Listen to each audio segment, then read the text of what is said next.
Topic क्या लगाया गया है? एकांक आवेश। यूनिट चार्ज क्या होता है? सही। हाँ, अभी अभी लिखना नहीं है, अभी पहले देख लो। डे 5 हो गया ना लेक्चर का। ठीक, पहले देखो एकांक आवेश यूनिट चार्ज क्या है। कूलॉम बल से आकर्षण या प्रतिकर्षण बल का फॉर्म तो निकाल लिए थे हम लोग। F इज इक्वल के Q1 Q2 अपॉन में R स्क्वायर, ये निकल चुका है। ठीक, अगर हम यहां पर कुछ वैल्यू को लिख दें, जैसे अगर Q1 और Q2 दोनों आपस में बराबर हो और ये 1 कूलॉम के बराबर हो, और ये दोनों आवेश एक दूसरे से कितनी दूरी पर रख दिए गए हों? 1 मीटर की दूरी पर। कूलॉम वाले अभी जस्ट बनाए होगे बाबू, जो Q1 Q2 तुम रखे होगे, उस Q1 को भी हम बोल दें कि ये 1 कूलॉम आवेश है, और Q2 को भी बोल दें कि ये भी समान परिमाण का ही है, वो भी 1 कूलॉम आवेश है। तो दोनों एक दूसरे से 1 मीटर की दूरी पर रखें, तब उसके लिए बल कितना निकल कर आएगा? F इज इक्वल K की जगह पर हो जाएगा 9 गुने 10 पर पावर 9 और न्यूटन मीटर स्क्वायर कूलॉम पे पावर -2, यही होगा। और Q1 का वैल्यू हो गया 1 कूलॉम इंटू Q2 का भी वैल्यू हो गया 1 कूलॉम अपॉन R स्क्वायर, यानी 1 मीटर गुने 1 मीटर लिख सकते हैं ना बाबू। ये हो गया K का वैल्यू, ये हो गया Q1 Q2 upon R square. सही है। अच्छा, तो F इज इक्वल रिजल्ट आ रहा है 9 गुने 10 की घात 9 न्यूटन। यहां देखो बाबू, मीटर स्क्वायर कैंसिल, कूलॉम पे पावर -2, कूलॉम का स्क्वायर कैंसिल, तो हमको केवल मिला F इज इक्वल 9 गुने 10 पर पावर 9 न्यूटन आकर्षण या प्रतिकर्षण बल। यही आया ना। ये 9 गुने 10 पर पावर 9 न्यूटन का जो बल निकल कर आया, ये कब निकल करके आया? जब हम आवेशों को 1 कूलॉम माने थे, एकांक माने थे, और वो कितनी दूरी पर रख दिए गए थे? 1 मीटर।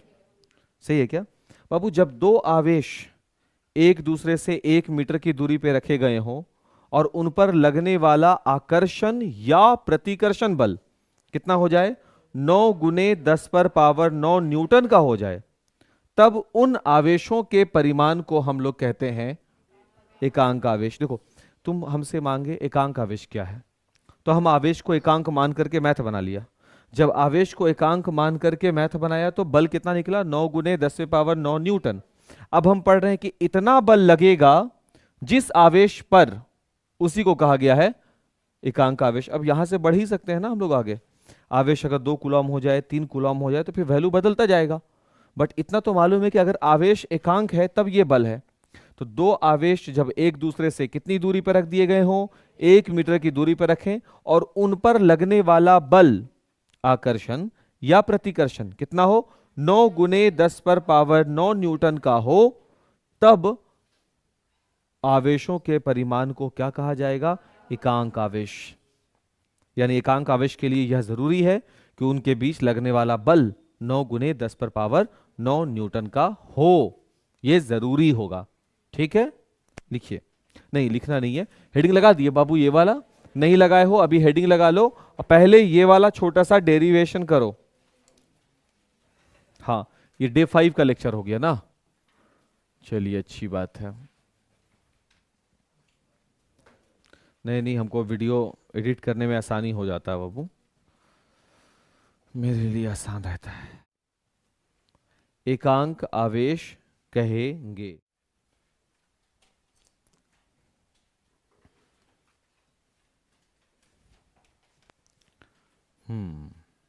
कूलॉम बल का सदिश निरूपण जो अपना अगला टॉपिक है। सबसे पहला चीज तो ये बाबू कि सदिश निरूपण है तो कूलॉम बल को, जो दो आवेश को लेना है Q1 Q2 को, उस सब को वेक्टर के 3 डायमेंशन में दर्शाना पड़ेगा। जैसे दो आवेश को रखते हैं ना Q1 Q2, दोनों आवेश एक दूसरे से कुछ दूरी पर होता है, तो ये सब कुछ हमको 3 डायमेंशन में समझाना होगा।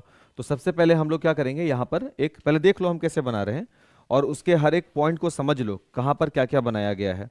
जैसे अभी हम ऐसे रैंडम बोले दो आवेश को रखने, तो तुम सीधे एक दूरी मापोगे और Q1 Q2 को रख दोगे। लेकिन अगर वेक्टर के नजरिए से बोले तो तुमको x बनाना होगा, y बनाना होगा, सदिश निरूपण करना है ना, z बनाना होगा और उस अक्ष के साथ साथ रखना पड़ेगा q1 q2। तो इसलिए हम लोग सबसे पहले यहां पर सदिश का निरूपण करेंगे।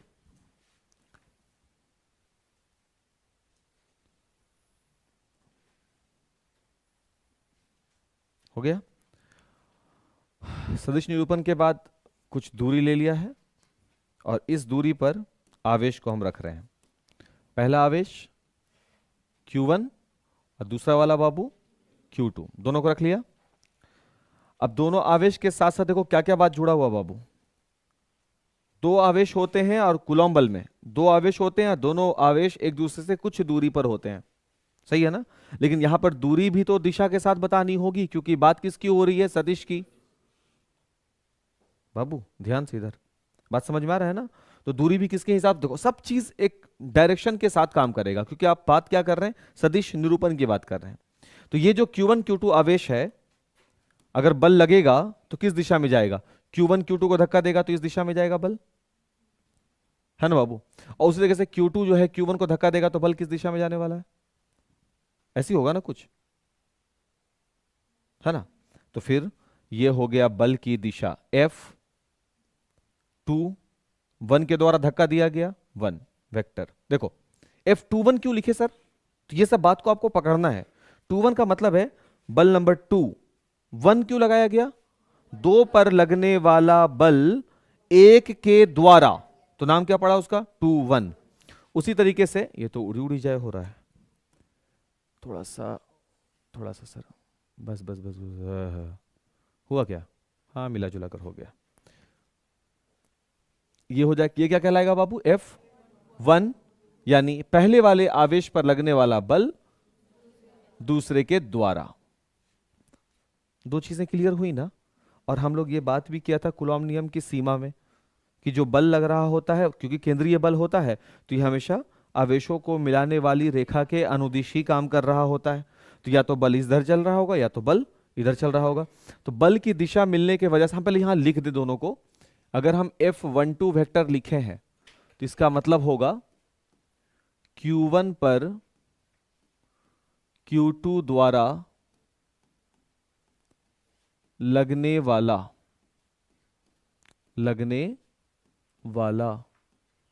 बल, सही है। और अगर हम F21 लिखे हैं वेक्टर के साथ, इसका मतलब होगा Q2 पर Q1 द्वारा लगने वाला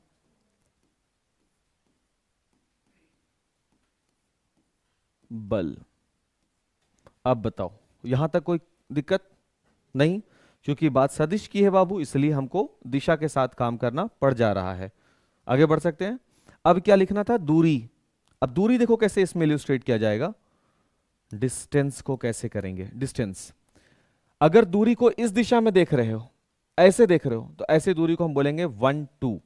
मतलब 1 से 2 की ओर चले आवेश, 1 से, जैसे हम बोले ना कि ये हम दोनों के बीच की दूरी क्या है, तो हम बोलेंगे 1 से 2 की ओर चले, तो इसका नाम क्या पड़ा, 1 2। और ठीक उसी तरीके से बाबू 2 से 1 की ओर चलेंगे तो एक दूरी तो हमको ये दिखेगा बाबू, देखो ध्यान से, एक दूरी हमको ये दिखेगा 1 2, और एक दूरी हमको दिखेगा जब हम 2 से 1 की ओर जाएंगे, यानी R21। आ रही है बात समझ में। तो ये भी तो वेक्टर हो गया, सॉरी उल्टा लिख दिया, ये भी तो वेक्टर हो गया बाबू। क्या ये सदिश नहीं होगा, इसको हम मिटा करके साफ से लिख देते हैं, 1 मिनट।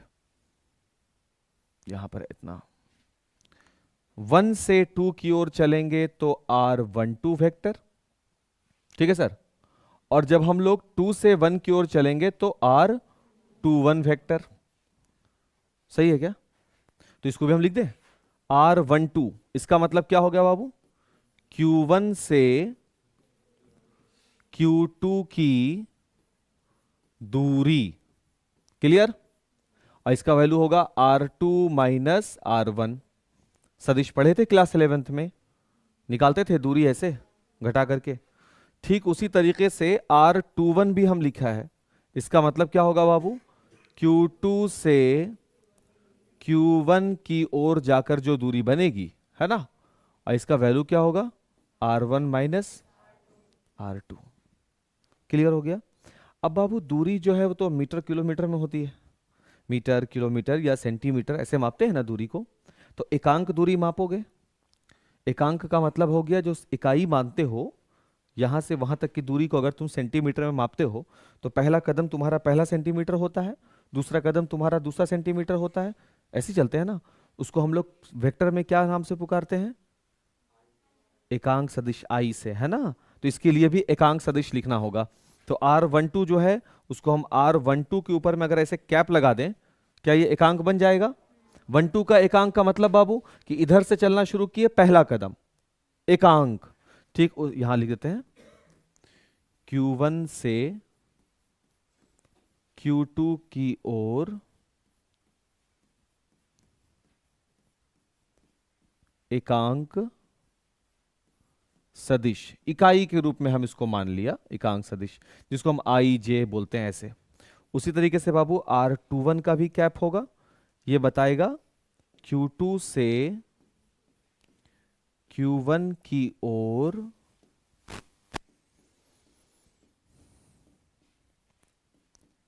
एकांक सदिश। सर ये टॉपिक हमको समझ में नहीं आया तो हम समझा रहे हैं। कोई भी सदिश जो होता है वो परिमाण और दिशा दोनों के साथ बनता है। तो अगर हम केवल R12 लिख दें तो R12 से हम क्या जाहिर कर पाए? 1 से 2 की दूरी है ना जाहिर कर पाए, मतलब कि 20, बस केवल दूरी, केवल परिमाण जाहिर कर पाए, मात्रक के साथ हुआ नहीं। तो R12 की दिशा में अगर ताज अस्लम चला है तो वो होगा R12 डॉट R12 का परिमाण एंड दिशा। क्यों इस दिशा में चल रहे हो तो ये दिशा बताएगा। याद करो, इस दिशा में चलने वाला आई था, तो जैसे ही आप इस दिशा में चलते थे तो आप आई लगाते थे ना साथ में, 3i 4i 5i ऐसे बोलते थे ना। तो आई से जाहिर हो जाता था कि आप एक्स एक्सिस के दिशा में जा रहे हो। जे का मतलब होता था आप वाई की दिशा में जा रहे हो। के का मतलब होता था, इसीलिए आप, अब आपका आवेश तीसरा कहीं तो भटकेगा नहीं बाबू, कहीं और जाने वाला आवेश नहीं, यह हमेशा या तो इधर जाएगा या फिर इधर जाएगा। तो अगर वो आवेश Q1 से Q2 की ओर जाएगा तो R12 का, और Q2 से Q1 पे जाएगा तो R21 का। अभी क्लियर है ना? ठीक, देखो इतना कुछ क्लियर किए। स्थिति सदिश भी हम लोगों को देख लेना चाहिए कि ये R का कॉन्सेप्ट आया कहां से सर। तो उसके लिए हम स्थिति सदिश खींच लेते हैं। यहां पर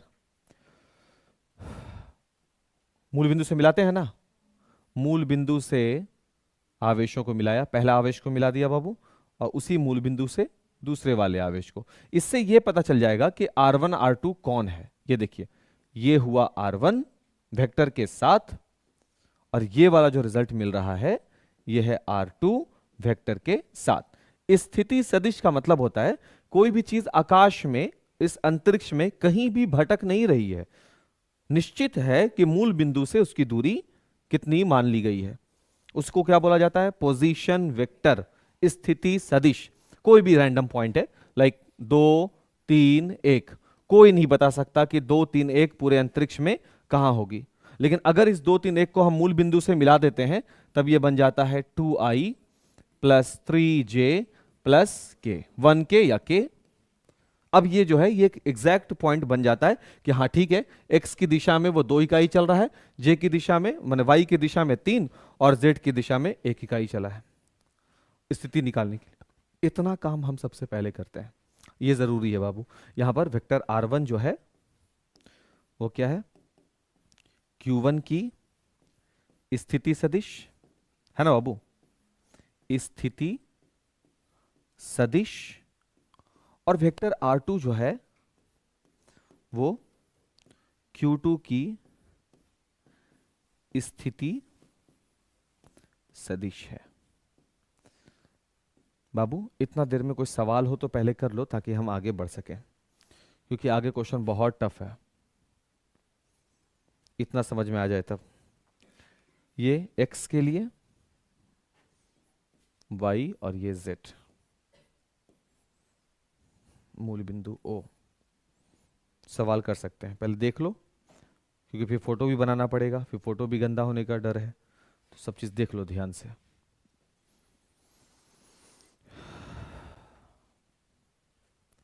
फिर से बताया जाए, दो आवेश Q1 Q2 है ना रखे गए हैं, दोनों आवेश के बीच की दूरी r है, लेकिन हम सदिश में हैं तो दिशा से बात होगी। तो दिशा कुछ ऐसी है कि Q1 से Q2 की ओर जाएंगे तो R12 बनेगा, और Q2 से Q1 के पास आ आएंगे तो R21 बनेगा। यहाँ तक क्लियर हो गया। अब 12 की दिशा में चलेंगे तो 12 का कैप पहनाना पड़ेगा, एकांक सदिश, और उसी तरह से R21 की दिशा में अगर आप चलेंगे तो उसका कैप पहनाना पड़ेगा, एकांक सदिश। क्लियर हो गया बात यहाँ तक। उसके बाद हम यहाँ पर बल बताया, अगर Q1 के द्वारा Q2 पे बल लगेगा तो उसको हम लोग 2-1 बोलेंगे। 2-1 को क्या पढ़ेंगे, 2 पर लगने वाला 1 के द्वारा। 1-2 का मतलब क्या होगा, 1 पर लगने वाला 2 के द्वारा, आवेश 1 पर लगने वाला बल आवेश 2 के द्वारा, ठीक है। और 2-1 का मतलब हो जाएगा आवेश 2 पर लगने वाला बल 1 के द्वारा। बस क्लियर। अब हम कुछ नहीं करेंगे बाबू, एक बार इस आवेश का कैलकुलेशन करना है, एक बार इस आवेश का, रिजल्ट आ गया आपके पास, ठीक है। जैसे सबसे पहले हम कैलकुलेशन में किसको लेकर के आएंगे, आवेश 1 को। कुलॉम नियम से, यहां से बनाते हैं, नीचे जगह है तो जितना हो सके जगह का यूटिलाइज किया जाए। कुलॉम नियम से दो बल यहां पर लागू हो रहे हैं, F1 2 वेक्टर, क्योंकि सदिश निरूपण कर रहे हैं तो सदिश के साथ चलना है, यही है ना। तो क्या होता है भाई, K वही 1/4πε0 पता है K। उसके बाद क्या होता है बाबू, Q1 नियम से आते हैं, Q1, फिर क्या आता है बाबू Q2, अब बटे में क्या होता है R²। Q1 से Q2 की ओर जा रहे हैं, ध्यान दो 1-2 है, Q1 से Q2 की ओर, लेकिन बल है देखो, एक पर लग रहा है बल 2 के द्वारा, एक पर लग रहा है बल 2 के द्वारा, तो जब 2 इस पर बल लगाएगा तो दूरी कौन सा चला जाएगा, R21, तो बटे में क्या आ जाएगा बाबू, R21 वेक्टर। यही तो समझना है, सिर्फ यही तो समझना है हमको, कि अगर बल है F12 का मतलब है 1 पर लगने वाला 2 के द्वारा, तो 1 पे लग रहा है 2 के द्वारा, तो दूरी ये वाला कैलकुलेट होगी दिशा के हिसाब से, ये वाला, तो ये वाला ना होगा। जब बल लगेगा तो दूरी कौन सा ट्रैवल किया गया, 2-1 वाला ना, दूरी ट्रैवल किया गया, तो ये R21 होगा। और दिशा इसकी क्या है, अगर R21 यूज किए हैं तो R21 का कैप होगा। किस दिशा में 2-1 लग रहा है भाई, तो बोलेंगे R21 कैप इस दिशा में लग रहा है। ये वाला बात समझ में आया। ये हुआ मेरा इक्वेशन नंबर 1। सर दिशा परिमाण यहां है तो दिशा यही ना होगा, पूरब यहां लिखो या पूरब यहां लिखो, क्या बाबू, सॉरी वो कर लें, उससे दिक्कत नहीं है। क्लियर, कोई दिक्कत है यहां पर नहीं ना बाबू। हमको लगता है फोटो थोड़ा गड़बड़ हो जाएगा, इसलिए आप पहले इसको नोट कर लीजिए फोटो को, इससे पहले कि फोटो में हम थोड़ा समझाते समझाते स्क्वायर होगा कि नहीं होगा, कहीं करने लग गए तो दिक्कत हो जाएगा, इसलिए जल्दी से जल्दी बना लो। हो गया, देखिए तो यहां पर F12 निकाल दिया ये वाला, अब F21 निकालेंगे हम लोग, F21 वेक्टर, फिर से वही K लगेगा बाबू, Q1 भी होगा Q2 भी होगा, अपॉन में बीच की दूरी 2-1, 2 पर लगने वाला बल 1 के द्वारा, तो 1 के द्वारा लग रहा है ना, तो इसलिए नीचे कौन आएगा बाबू, R12 वेक्टर का स्क्वायर लगा देंगे, इनटू कैप किसका लगेगा, 1-2 का कैप लगेगा। इक्वेशन नंबर 2, दोनों इक्वेशन मिल गया। अच्छा अब देखो क्या क्या निष्कर्ष निकल रहा है, बात क्या निकल कर आएगा। R12 कैप जो है वो R21 कैप के बराबर तभी होगा जब आगे एगो माइनस होगा, क्योंकि दोनों आपस में बराबर भी हैं। R12 का परिमाण और R21 का परिमाण आपस में बराबर है। R12 वैल्यू के रूप में अगर देखा जाए, परिमाण के रूप में, और R21 का परिमाण केवल देखा जाए तो दोनों आपस में बराबर है, लेकिन दिशा उल्टी है। तो दिशा को हम इक्वेशन बोल दिया 3, और इसका मान दोनों में से किसी एक समीकरण में भी ले जाकर रख देंगे। तो हम ऐसा करते हैं कि पहले ये दोनों बात समझ में आया, नहीं आया, ये वाला बात समझ में आया, तो इसका मतलब ये वाला बात समझ में नहीं आया। वेक्टर R12 है, उसको हम क्या कर रहे हैं, परिमाण निकाल रहे हैं। मैग्नीट्यूड का मतलब क्या होता है बाबू, परिमाण ना। तो अगर तुम वो नहीं भी दोगे परिमाण, तभी तुमको ऐसे वैल्यू समझो, तुम ऐसे बोल दो कि R12 और R21 आपस में बराबर होंगे वैल्यू के रूप में, और ये क्या हो गया बाबू, दिशा। वो आपस में बराबर कब होंगे, माइनस लगाएंगे, तब दोनों बराबर हो जाएंगे, दिशा उल्टी है ना इसलिए। और तब जाकर के हम लिख सकते हैं यहां पर कि समीकरण 3 का मान समीकरण 1 में रखने पर, अब क्या रखना है कैसे रखना है वो देखो। तो समीकरण 1 का वैल्यू है F12 है ना, देखो ध्यान से, F12 वेक्टर के साथ इज इक्वल, ये लिखा हुआ है K लगा दिया, Q1 Q2, अब बटे में जो भी वैल्यू आएगा वो बात की बात है। R21 है, R21 के जगह पर माइनस का R12 कैप लिखा जा सकता है, यहां पर माइनस इसमें है, माइनस इसमें दे देंगे तो कोई दिक्कत हो जाएगा क्या बाबू? नहीं ना। तो यहां पर R21 है, हम इसको रिप्लेस कर रहे हैं, 21 हटा करके 12 लिख सकते हैं माइनस के साथ, तो माइनस को हम आगे लगा दिया, या यहां माइनस है, और 21 के जगह पर 12 कर दिया माइनस के साथ, दोनों एक ही बात है। रुक जाओगी बाबू, रुक जाओगे। और बटे के रूप में जैसे 21 था वो भी चेंज करो, 12 में चेंज किए हो तो इसको भी 12 में चेंज कर दो, R12 लिखा जा सकता है बाबू। क्या ये लिखा जा सकता है? हाँ सर लिखा जा सकता है। जैसे ये चेंज हुआ, इन दोनों का हेल्प लेकर के हम ये चीज समीकरण 1 को ऐसा बना सकते हैं। अगर तुम हाँ नहीं बोलोगे तो फिर आगे मैथ समझे में नहीं आएगा फिर, इसलिए तुमको तो पहले ये बात समझना है कि सर आप जो ये चेंज किए दिशा, तो दिशा चेंज करने के लिए सिंपल सी बात है, माइनस लगा के दिशा चेंज कर दीजिए। तो हमको R21 के जगह पर 12 लिखना है, तो सीधे 12 नहीं लिख सकते, माइनस के साथ 12 लिख सकते हैं। और अगर 12 यहां लिखा है तो हम यहां भी 12 लिखेंगे, तो 12 यहां पर हम कैसे लिखेंगे? सर दोनों बराबर हैं, आप ही लिखें। जब दोनों बराबर हैं तो 21 के जगह पे आप 12 तो डायरेक्ट रख सकते हैं, लेकिन दिशा के रूप में 21 के जगह पे 12 आप डायरेक्ट नहीं लिख सकते, आपको माइनस चाहिए था, इसलिए आप यहां पर माइनस लगा दिए। अब हम इस माइनस को आगे लगा रहे हैं, F12 वेक्टर माइनस आगे लग गया बाबू, K Q1 Q2 upon R12 का स्क्वायर इंटू R12 का कैप। अब चले आओ तुम समीकरण 2 में, देखो ये दोनों एक जैसा चीज बन गया समीकरण 2, तो हम ऐसा लिख दें कि F12 वेक्टर जो है वो माइनस के साथ ये पूरा कौन सा इक्वेशन के बराबर है? समीकरण 2 के। और इस पूरे के जगह पर हम क्या रख सकते हैं? F21 वेक्टर के। कहां से आपको यह निष्कर्ष पता चला? समीकरण 2 से लिख सकते हैं सर। और देखो बाबू, दोनों जो बल लग रहा है दोनों बराबर है लेकिन विपरीत है। किसका नियम निकाल रहे थे तुम? यहां पर अभी फेच कर रहे थे कूलॉम का। कूलॉम बल का तुम सदिश निरूपण कर रहे थे, जहां पर तुमको क्या पता चला कि चाहे 1 पर 2 के द्वारा बल लगे या 2 पर 1 के द्वारा बल लगे, दोनों बराबर होगा लेकिन विपरीत दिशा में होगा। क्या यह न्यूटन के तृतीय गति नियम का अनुपालन नहीं है? कल बात हो रही थी ना कि हम लोग इस बात को साबित करेंगे। इसको पहले यहां तक फेच करो समझ करके। अरे हाँ, इसको पहले यहां तक पहुंचो बाबू, सही से देख करके।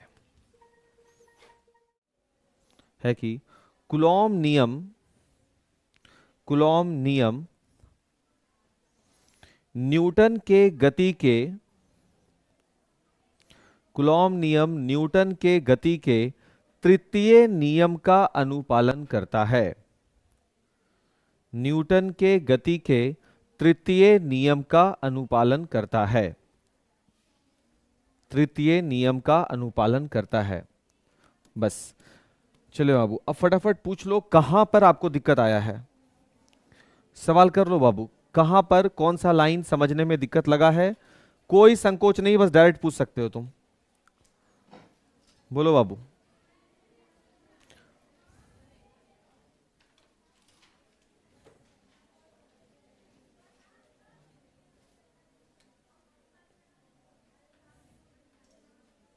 कौन समीकरण नंबर बोलो? समीकरण 3 में एक गाड़ी ऐसे जा रही है, ठीक है ना, ऐसे चलती है 150 किलोमीटर और ऐसे जाती है तब भी चलती है 150 किलोमीटर।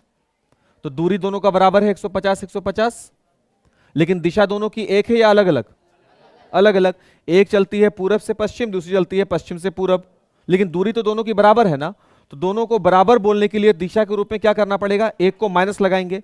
माइनस का मतलब होता है उल्टा हो जाना। तो एक अगर पूरब से पश्चिम जा रही है और इसको, और ये पश्चिम से पूरब जा रही थी, तो माइनस लगाएंगे तो ये भी तो पूरब से पश्चिम चलने लगेगी, इसलिए आगे माइनस लगाकर दोनों के दिशा को बराबर किया गया है।